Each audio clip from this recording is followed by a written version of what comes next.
111. Окей. За энэ хүүхдийн дээр би Vim одоо текст эдиторыг хэрхэн яаж бэлтгэх талаар энэ хүүхдийн дээр үзүүлээ. Яагаад гэхээр удахгүй дараагийн видеоноос бид нэр C код бичиж эхэлнэ. Тэгээд би дөнгөж сая энд зориулаад юм GitHub юун дээр GitHub project дээр би RC files гэдэг folder нээсэн. Энэ дотор болохоор vimrc гэсэн ганцхан ширхэг файл байгаа. Үүнийг нээх юм бол дотроо 26 мөр текст файл байна. Үүнийг нь би тайлбарлая. Бичсэн би энд тайлбарлахаас гадна энэ vimrc гэдэг файлыг raw оригинал хэлбэрээр нь харах гэдгээр дараад URL хаягийг бас суулгаад авъя.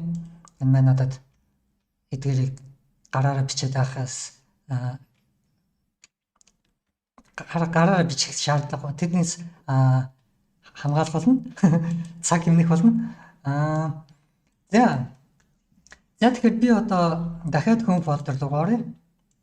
Home folder дотор чинь vimrc гэдэг файл цэг хайдан цэг vimrc гэдэг файл байж магадгүй, байхгүй ч магадгүй. Би энийг нарийн санахгүй нэгсэн би энэ хуучин backup хийсэн файлыг хартай. Энийг би бас нэмж хийх юм байна. За тийм бусднаараа бол ер нь болоо. Гэтэ би эдгээрийг би GitHub-ийн хаяан дээр бас нэмж оруулах хэрэгтэй байна. За яг энэ бол бас тийм чухал зүйл биш гэхдээ яг эдгээр би тайлбарлаа явчих. За тэгээ би ихлээр үүнийг устгаад vimrc гэдэг файлыг энэ хайдан файл, config файл бас vim text editor-ийн config файл хайдан файлуудаа нуучих. Буцаад терминал руу ороод энэ терминал дээр бас юу одоо би энэ Kali-гийн терминалыг ашиглаж байгаа энэ color schema гэдэг дээр нь бас олон янзын color schema-га өөрөө өссөн color schema эндээс color schema-га эндээс бас сонгож болно. Wow. Энэ бас өөрийгөө олон янзаар энэ терминал маань бол айгүй олон янзаар өөрийгөө өөрчилж болд юм байна. Үүнийг би мэдгүйсэн. System default. Тэгээд ээжсэн би энэ демодыг халтараадах юм. За ерөнхийдөө бол энэ Solarize-д бас энэ бас айгүй хүмүүсийн дуртай color schema. Би буцаад Kali dark дээр навчээ. Тэгээд энэ маань бас background нь transparent нэвт харагдаад байгаа код бичих энэ маань бас ядаргаалж магадгүй.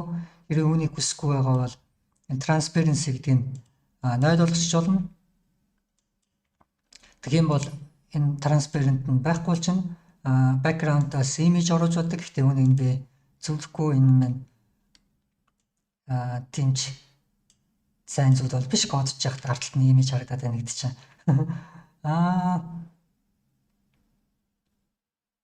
За тэгээ энэ бол ерөнхийдөө бол нэмэрхүү хэдэн зүйл бол байна. Би энд яга font size маань өөрчлөгдөж.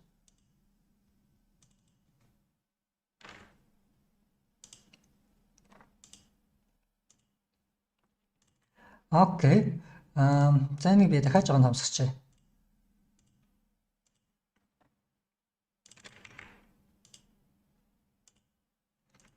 Окей. За би одоо home folder дотор бол байгаа. CD гэдэг энэ төр дарахад энэ маань бол home folder дотор байх болно. Одоо бол 42-ийнхоо эдгээр видеонуудыг бол үзсэний дараа бол одоо энэ shell дээр бол хангалттай болцсон байх гэж бодож байна. Би эдгээрийг бол CD гэх мэтлэн командыг бол одоо бол тайлбарлаад авах шаардлагагүй гэж бодож байна. Харин хамгийн эхлээд би энд home folder руу ороод vimrc одоохондоо home folder энэ дотор нэр юм байхгүй би устгацсан байгаа. Энд би терминалаа гаргаж ирээд хамгийн эхлээд би v гэдэг параметр vim дээр энэ Kali дээр дефолтоор инсталл хийсэн байна уу юу? Үзээдхий Vget програм инсталл хийсэн байна. Gnoгийн бас curl гэдэг програм бол энэ бол бүх одоо баг Unix систем дээр дефолтоор инсталл хийсэн байдаг. Тэр Vget инсталл гэдэг бол curl ашиглаж болно. Curl бол инсталл хийсэн байна. За тэгэхээр би одоо өөрийнхөө git repo ороод нөгөө нэг vimrc гэдэг файлыг copy-дод үүнийг би download-ийг command prompt-аас браузер дээр бас ингээд татаад авчиж болно. Яг заавал энэ юм байх шаардлагагүй. Command line байх шаардлагагүй. Саяны URL хаягаар ороод үүнийг save гэд энэ файлыг татаад авчиж болно.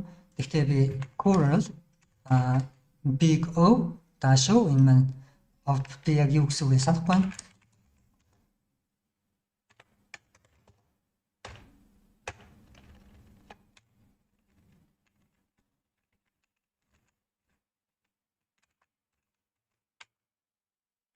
Remote name write output to local file name яра яг ижлэгэн нэртэйгээр одоо local энэ зүйлийг татаад авчна гэж байна. Тэгэхээр би curl big O тэгээд саяны миний GitHub-ийн URL-ыг энэ ядаргаа маусаараа selected automatic copy хийдэг юм бол би нэг үзээдхий зарим терминалууд тэгдэг. Энэ тэгдэм байна. Маусаараа select гэх юм бол энэ автоматар copy хийчихдэг юм биш үү энэ терминал нь. Түүнийг нь болиулж болдсон болоо энэ жоохон бас ядаргаатай зүйл миний. Зарим хүмүүст бол яг хүсэл баг би яг одоо энэ тохиолдолд хүсэхгүй байна.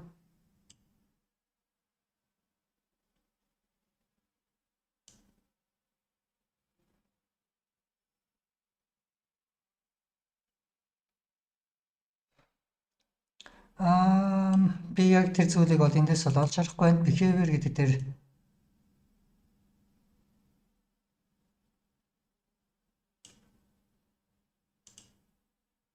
вау, MacBook энэ тэр бас энэ emulator хийж олд юм шүү дээ. Сонгоё. Энэ терминал бол уул нь бол айгүй хүчрхэг терминал байна. Уул нь ашиглаж сурвал энийг бол За яг эдгээр зүйлийг би бүгдийг Ctrl C дараад энийг би саяны бичсэн бүх зүйлийг хийдэж болно. Тэнгүүдээ би URL аяга дахиад туулъя. Тэгээд энд бас юм таан дээр өөр юм нэмэгдсэн байна.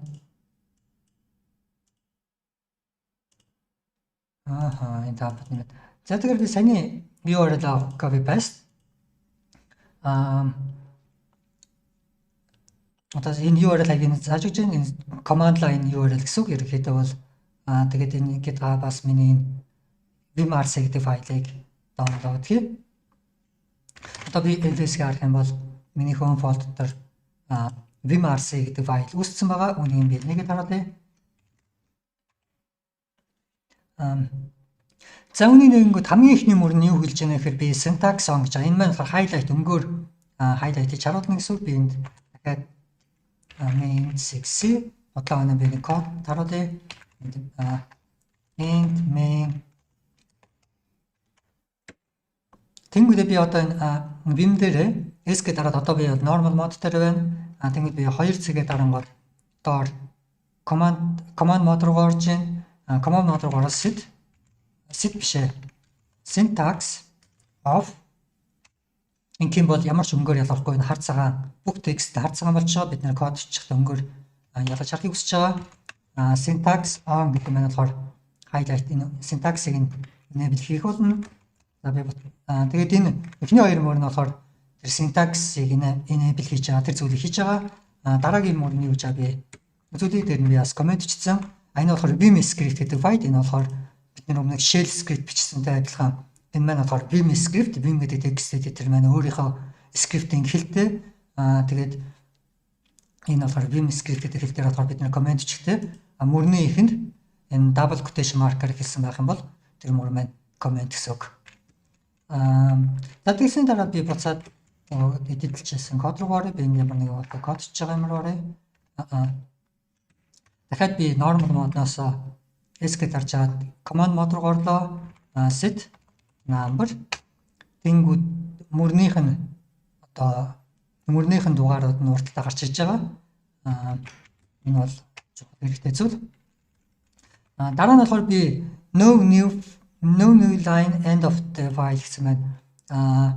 Би энэ өмнөх дасгалуудыг хийж яхад санаж байгаа хэрэг энэ өмнөх дасгалуудыг үзсэн бол зарим нэг юм дээр нь text editor би энэ дээр өмнөх дасгалууд дээр nano ашиглаж ирсэн, заримдаа vim ашиглаж ирсэн. Тэгээд энэ зарим text editor-т нь болохоор мөрний төгсөлд автоматар файл хаагаад сейвлээд хаахад мөрний файлын маань төгсөлд автоматар new line нэмэгдсэн. Энэ хоёр мөр болохоор түүнийг янзлна.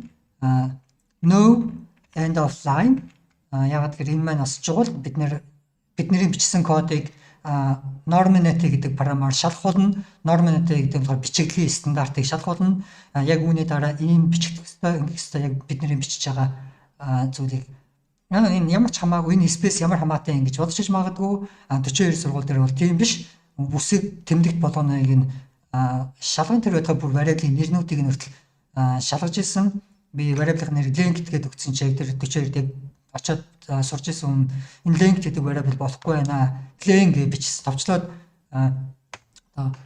length гэдэг бүтнээр нь бичсэн болохгүй байна. Len гэж бичсэн чинь болж байгаа гэдэг variable-ийн нэрнүүдийг хүртэл шалгаж ирсэн.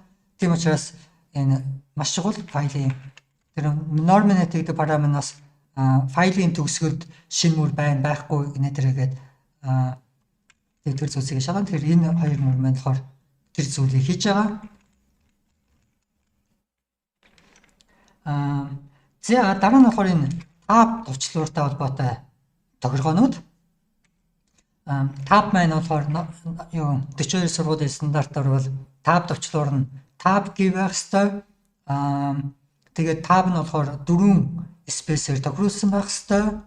Тэр нь болохоор энэ тэр энэ болохоор vim дээр болохоор 3 янзын tab-ны тохиргоо байдаг. Нэг нь болохоор tab stop, soft tab stop, shift гэдэг энэ 3 өөр зүйл байдаг. За тэгээд энэ smart indent, smart tab, auto indent эдгээр маань бүгдээрээ tab товчлууртай холбоотой зүйл. Тэгээд энэ бас нэг дахиад tab товчлууртай холбоотой зүйл би энэ коммент дээр нэмжиж хэвчээ юм шиг байна. Set tab no maybe use tab no spaces ч миний одоо өөрийн миний vim-ийн одоо vim тохиргоо бол би өөрөө одоо миний өөрийн vim-ийн одоо юу бол тохиргоо би энийг бол ашигладаггүй. Би болохоор миний vim-ийн тохиргоо болохоор expand tab гэсэн байдаг. Оронд нь болохоор би tab товчлуураар дарахад space-үүд нэмдэг. Одоо би үзүүлээ. Нөгөө text editor-ыг ороод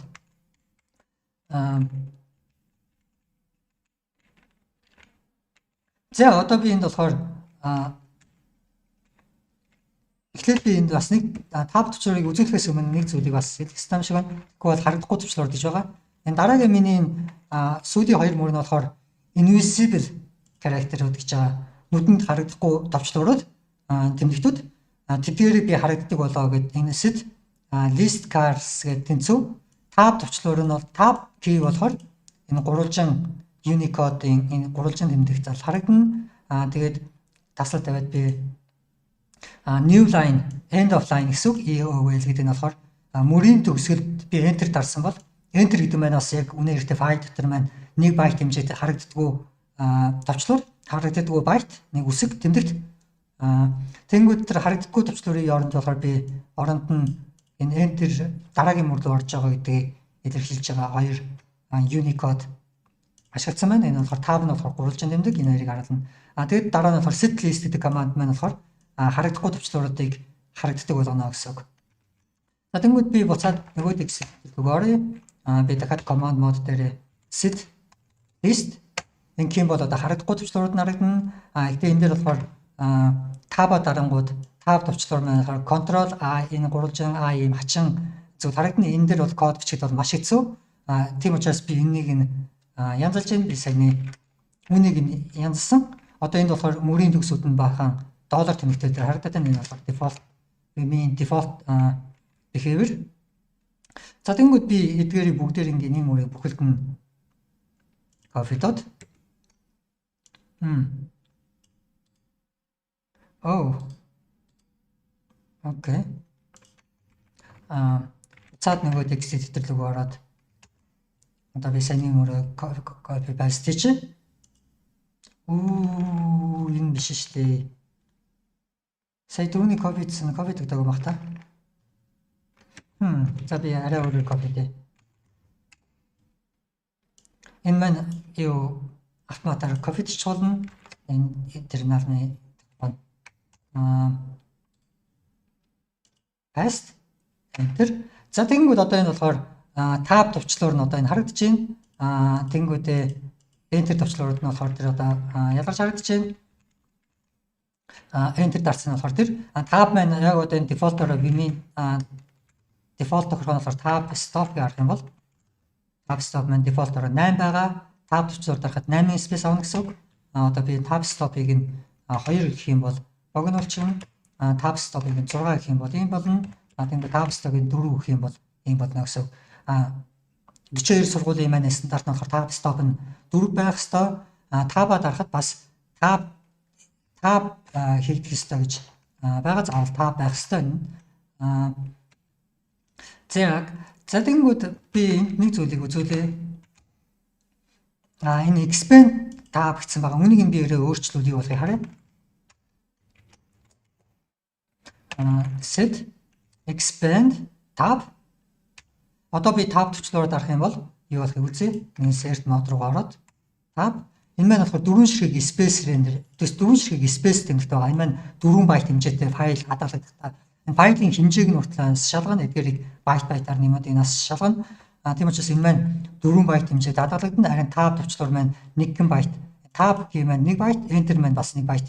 Яг hard disk-ын дээр файл болж хадгалагддаг. Эдгээр маань 1 файл болж хадгалагддаг болно. За тэгэнгүүт энд би өөрийнхөө дахиад юу руу ороод хай. Өөрийнхөө Vim-ийн тохиргоод ороод хай. Би энд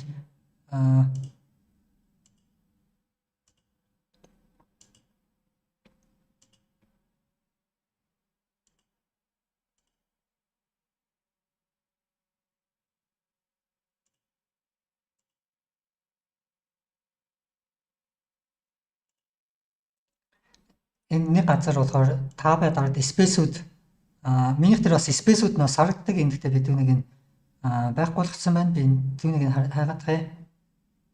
Энэ болохоор миний Vim-ийн тохиргоо. Энэ бол гэхдээ хамаагүй advanced. Үнийг би маш олон жил хөгжүүлсэн миний Vim-ийн тохиргоо.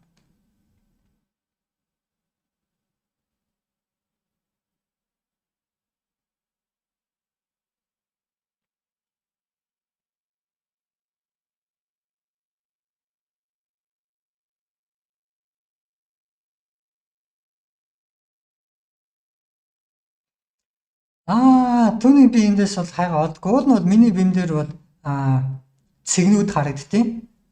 Цэг маань болохоор space тэмдэгтүүд маань цэгээр харагддаг. Тэгтээ түүнийг би гээс хагаад Vim show spaces as dots. Энд images барыг хайхад зөндөө олдох бах өөр хүмүүсийн. Одоо энэ шиг одоо би tab-а дарангууд минийх болохоор 4 ширхэг space нэмдэг. Яг тэгэхээр tab гэх маань болохоор өөр газар өөр харагддаг. Хэрэг би одоо 42-ийнхоо прожект руу оръё.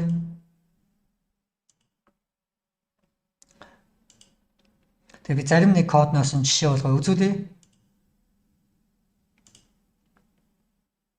Одоо энд болонгууд энэ tab нь бол tab-ийн тохиргооноос болоод энэ өөр газар өөр харагдана. Өөр хүмүүсийн өөр компьютер өөр энэ сайтн дээр бол GitHub сайт маань болохоор энэ tab-ыг нь 8 space гэж тохиролцсон байгаа. Тэгээд үүнээс болоод зарим код нь GitHub дээр өөр хүмүүс одоо миний GitHub-аас миний кодыг уншихад энэ маань замбраагүй харагдана.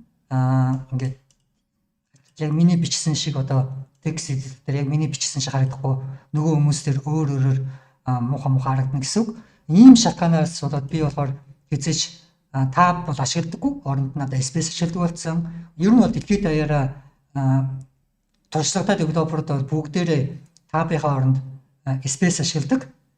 Tab товчлуур дарангууд 4 space эсвэл 2-оор тохируулсан бол 2 space товчлуурууд. Энэ space нь болохоор энд болохоор харагдаж байна. Баг нь dot цэгнүүд.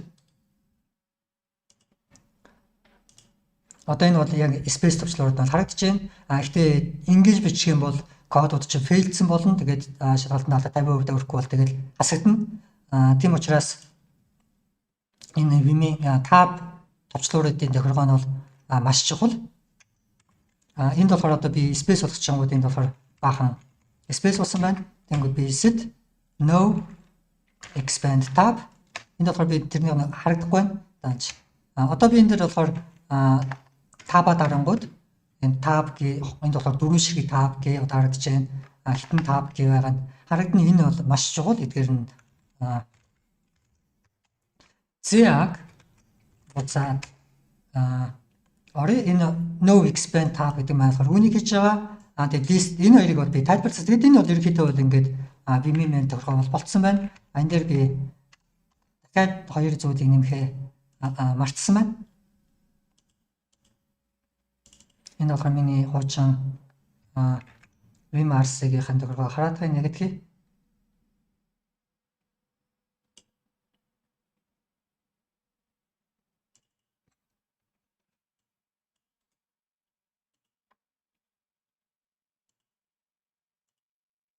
Зэг дахиад pass selection, pass clipboard. Хоёр янзын copy хадгалт биш. Нэг нь болохоор select хийсэн зүйлийг сэвэлждэг, нэг нь болохоор миний clipboard control-C дараад copy хийсэн зүйлийг хадгалдаг. Хоёр янзын pass гэдэг юм байна.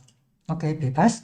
За тэгвэл би энд болохоор no backup file гэдэг энэ яг миний бас нэг Vim-ийн тохиргоо Vim маань өөрөө дефолтороо би одоо файл системийг харах юм бол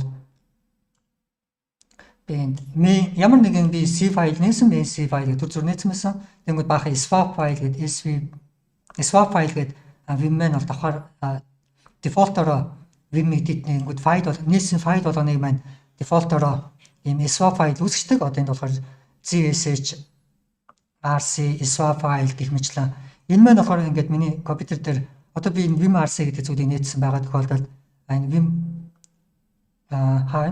Vim RC swap гэдэг бас энэ үүссэн. Иймэрхүү зүйлсүүд нь жоохон ядаргаатай учраас би энэ зүйлийг хүсдэггүй. Би илүү дээр аргаар backup хийхэд энэ бол ерөнхийдөө бол хуучны Vim гэдэг параметр маш эрт дээр хийгдсэн парам бараг 70-80 онд хийгдсэн зүйл парам. Тэнгүүд тэр үед болохоор backup хийх шалтгаанаар одоо тог тесрэгч юм уу ямар нэгэн байдлаар компьютер руу орчих бол би биччихсэн бүх зүйлийг алдчих болно. Тийм үүднээс миний бичиж байгаа зүйлийг алдахгүй гэсэн үүднээс backup хийх үүднээс файл болгоны маань давхар swap файл гэдэг ингээд үүсгдэг. Тэгээд бас өөрчлөлтүүдийг хадгалж яадаг. Гэхдээ би энэ зүйлийг бол ашиглах байсан. Миний дээр би болохоор илүү дээр аргаар backup хийдэг нь болохоор би кодоо backup хийхдээ GitHub дээр, Cloud дээр backup хийдэг. Энэ бол бүр найдвартай арга. Би бүр компьютер алдсан ч эвдэрсэн ч миний бүх юм компьютер маань бүх юм бодоо болсон ч гэсэн интернетэд cloud сервер дээр backup юмуд нь хадгалагдчих болно. Тийм шалтгаанаар би энэ backup файлууд энэ swap файлуудыг нь ашигладаггүй. Тэгээд энд комент нь болохоор би илүү дээр арга би backup хийн. Тэр нь болохоор би git ашиглана гэдэг. Тэгээд энэ сүүлийн хоёр тохиолдолд болохоор би ямар ч backup файл ашиглахгүй, no swap файл. За тэгвэл би энд одоо command mode руу ороод write quit enter. За одоо би харин энэ текст файлаа хачи би буцаад home folder руу оръё. Саяны миний download хийсэн файл маань болохоор одоо Vim RC гэдэг файл. Хуучин би энд Vim RC гэж одоо харагдахгүй байна. Окей. За тэгвэл энэ одоо саяны миний нэтээс татж авсан файл. Одоо би дараа нь нэттэй байгаа юм Git repo-дээр би бас эдгээр мөрүүдийг нэмчин. Та нар тэгээд дараа нь Coral гэдэг download хийж авахад яг энэ чигээр татагдана гэсэн үг. Тэгээд татж авангуудаа татж авахдаа веб браузер ашиглаад татсан ч болно ялгаагүй. Татж аваад home folder дотор үүнийхээ нэрийг zig Vim RC гэд өөрчлөөрэй. За одоо болохоор миний Vim RC гэдэг файл маань бол болцсон. Энийг би хаагаад байгаа юм. Нэг үзвэл. За одоо би Vim test.c одоо ингээд би текст файл нэх юм бол автоматар одоо яг 42-ийн сургуульд зориулагдаад Vim маань тохиргоо нь хэвдсэн. Одоо int main одоо автоматар энэ маань 4 space одоо tab 4 spaceтэй tab автоматар хийгдэж байна. Одоо tab төвчлөөр дарангууд tab мод manage энэ одоо харагдахгүй төвчлөөрд нь бол харагдаж байгаа. Дараа нь би магадгүй энэ Vim-ийнхаа тохиргоон дээр харагдахгүй төвчлөөр нөгөө сигнүүдийн бас энэ шиг үүнийг нь би бас дараа та нарыг татах үед чинь энэ дээр би нэмсэн байж магадгүй. Гэтэ энэний шаардлага бол ер нь бол яг 42 юм дээр бол байхгүй.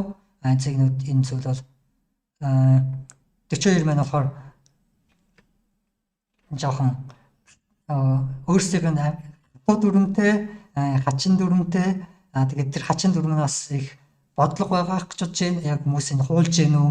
Энэ хүн яг өөрөө жигнэсээ код бичиж чаддсан юм уу? Тийм зүйлийг шалгахад зориулагдсан юм шиг бол надад санагдсан таслуудыг хийж явах үед энэ хүн яг tab товчлуур space-ийнхаа ялгааг мэддэг юм уу гэх мэтчлэн tab товчлуур space ингээд авсан. Харахад бол тэр би нэг одоо харагдахгүй товчлуурын set list гэж буцаад харагдахгүй ч юм бол ямар ч ялгаагүй харагдахгүй нь ингээд нүдээр харахад бол гэхдээ энэ ялгаагаа мэддэг юм уу гэх мэтчлэн эдгээр зүйлүүд нь уртл тестлэхэд бас зориулагдсан юм болоо гэж бол надад бодогдсон. Яг дасгалуудыг хийж явах явцад за тэгэхээр ерөнхийдөө бол одоо би ингээд Vim текст эдиторийнхаа тохиргоог хийхийг бол ерөнхийдөө бол энэ видеон дээр үзүүлчлээ. Дараагийн видеон дээр би Vim дээр хэрхэн яаж ажиллах ойр зургийн хамгийн ойр зургийн хэдэн зүйлийг бол дараагийн видеон дээр үзүүлэх болно. Тэгснийхаа дараа бид нэр эхнийхээ C файлыг нэгээд одоо яг C жинхэнэ параметр C кодоо бичиж эхлэнэ гэсэн. Одоо энэ бол эхний PDF файл нь. Тэгээд түүнээс өмнө бас Norm.net гэдэг програм байгаа юм дээр харах юм докюментач дээр харах юм бол эдгээрийг би болохоор дараагийн видеонууд дээр хэрхэн яаж хийхийг нь ярих болно. Тэгээд дараагийн видео оролцлаа. Баяр таа.